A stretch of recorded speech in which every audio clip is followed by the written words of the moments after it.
Bro, lu bisa nggambar logo Batman nggak? Lihat nih punya gua. Lah, perasaan gua nggak kayak gini sih. Sok tahu lo, ini logo Batman. Nggak. Ini. Gini, ini yang benar nih. Kira-kira itulah perdebatan yang pernah gua rasain waktu gua kecil.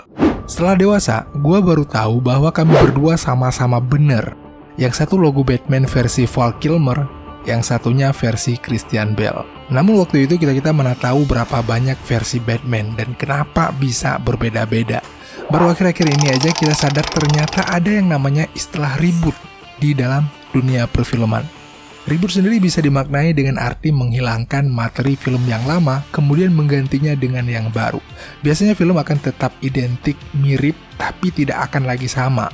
Terus kapan layaknya sebuah film atau universe itu di-reboot? Kita balik dulu ke tahun 1968.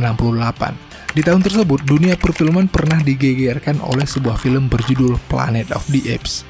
Very good movie untuk standar tahun 60-an. Tetapi sudah sangat tidak relevan untuk ditonton oleh generasi sekarang. Nah, tentunya Hollywood tidak mau menyia-nyiakan film dengan premis menarik seperti ini. Dan reboot menjadi solusi. Hingga di tahun 2011, keluarlah versi reboot sempurnanya. Ya, sebenarnya 2001 ada juga, tapi di sini gua pengen bahas yang 2011. Terus yang menjadi pertanyaan, kenapa rebootnya baru layak dirilis setelah 43 tahun? Jawabannya karena perkembangan teknologi. Iya, saat yang tepat pertama untuk mereboot sebuah film, yaitu ketika teknologi sudah naik level. Dulu ngandelin make up, sekarang udah bisa pakai CGI. Dan CGI itu menjadi salah satu aspek yang menentukan sebuah keberhasilan film zaman sekarang. Ngomong-ngomong masalah keberhasilan film, salah satu aspek lain yang sangat menentukan keberhasilannya juga adalah plot cerita.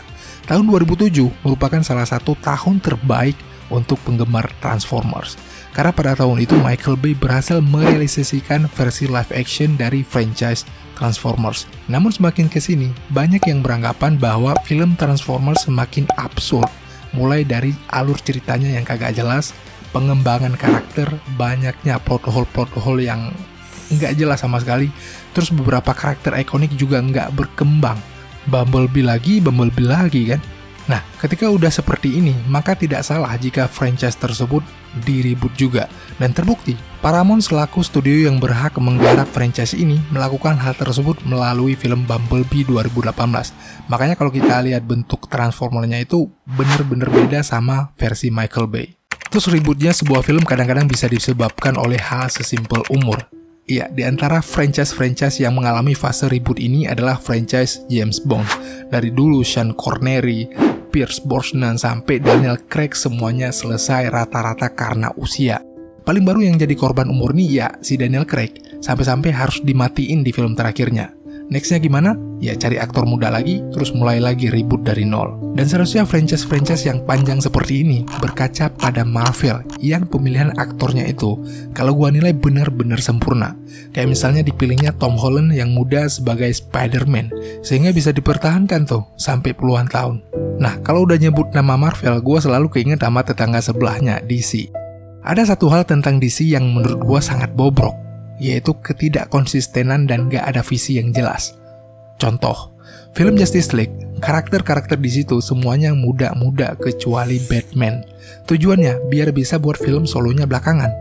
Tapi Batman, ya bisa sih dibuat film solonya belakangan, tapi nggak bisa kita ceritain dari awal lagi gimana prosesnya dia jadi Batman, apa yang telah dilaluinya, bla bla segala macem. Kenapa? Karena aktornya udah terlalu tua. Dan terbukti mereka harus recast lagi tuh Batman sama si Pattinson, yang mana menurut gua akan bermasalah juga nantinya. Apa masalahnya? Terlalu muda untuk memimpin Justice League. Gua nggak bisa ngebayangin muka manisnya si Pattinson ini mimpin si Superman yang lebih berwibawa. Nggak cocok banget gitu loh. Dan hal ini udah diendus sama James Gunn, sehingga terpaksa dia keluarin Henry Cavill sebagai Superman. Dan gua nggak yakin aktor-aktor lain akan dipertahankan juga. Kalau udah kayak gini ya ribut lah pasti. Ujung-ujungnya harus di-reboot. Dan ini bukan serta-merta kesalahan Snyder dan DC Film gua rasa, tapi Warner Bros juga bertanggung jawab. Gua rasa mereka nggak mikirin proses sama sekali. Yang penting pasang tuh superhero sebanyak-banyaknya, pasang aktor terkenal sebanyak-banyaknya di sebuah film, biar dapat duit sebanyak-banyaknya. Dan gua harap di bawah kepemimpinan James Gunn, DC akan menuju ke arah yang lebih baik. Dan Warner Bros, please, let this guy do his job kalau kalian mau DC jadi kayak Marvel. Dan gua rasa kenapa Marvel saat ini lebih bagus dari DC, karena Disney itu nggak terlalu mengintervensi Kevin Feige dalam menjalankan tugasnya. Terakhir, menurut kalian franchise apa yang kira-kira udah layak untuk di-reboot? Tulis pendapat kalian di kolom komentar.